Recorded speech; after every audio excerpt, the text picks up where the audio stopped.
जय सिया राम।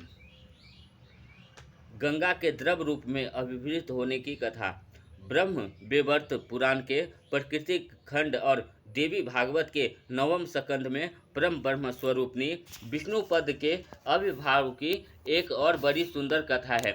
आनंद मृत स्वरूपा गंगा जी के पवित्रतम प्रगटय का यह मनोहर वृत्तांत भगवान श्री नारायण ने अपने मंगल में मुखर बिंद से देव ऋषि नारद को सुनाया था। उक्त पाप प्रशमनी कथा का संक्षेप इस प्रकार है। एक बार की बात है, गौलोक में कीर्तिकी पूर्णिमा के दिन राधा महोत्सव हर्षोल्लास पूर्वक मनाया जा रहा था। आनंद घन श्री कृष्ण राधा की सविधि पूजा कर रस मंडल में विराजित थे। ब्रह्मादि देवगण तथा शौनकादि ऋषि अचित्य शक्ति संपन्न राधा का पूजन कर वहीं विराजमान हो गए।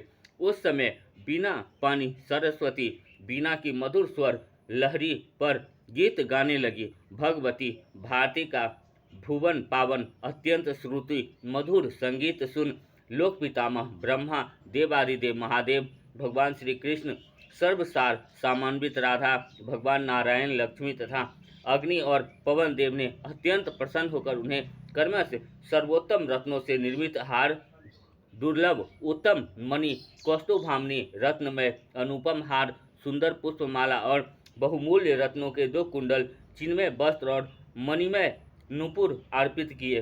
भगवती मूल प्रकृति ने उनके अंतकरण में अत्यंत दुर्लभ परमात्म भक्ति उत्पन्न कर दी और धर्म ने देवी सरस्वती को धार्मिक बुद्धि और प्रपंचतात्मक जगत में स्थिर कीर्ति प्रदान की। उस समय लोकस्पष्टा की प्रेरणा से पार्वती वल्लभ भगवान शंकर अत्यंत मधुर स्वर से रसो उल्लासपूर्ण श्री कृष्ण संबंधी सरस पद का गान करने लगे।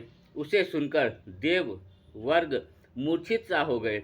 बड़े कठिनाइयों से जब उनकी चेतना लौटी तब वहां राधा कृष्ण के स्थान पर संपूर्ण रस मंडल में फैला हुआ जल ही जल देखा। अपने प्राण धन श्री कृष्ण के आदर्शन से गोपी देवता और ब्राह्मण सभी अंत स्वर से विलाप करते हुए प्रार्थना करने लगे, हे प्रभु, आप अपनी श्री मूर्ति के हमें पुनः दर्शन करा दे।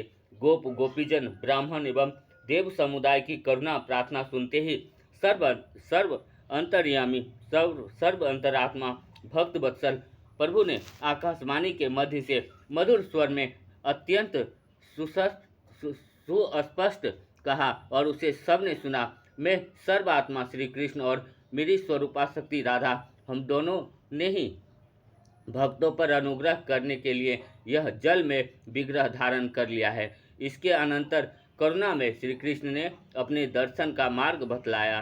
जय सिया राम।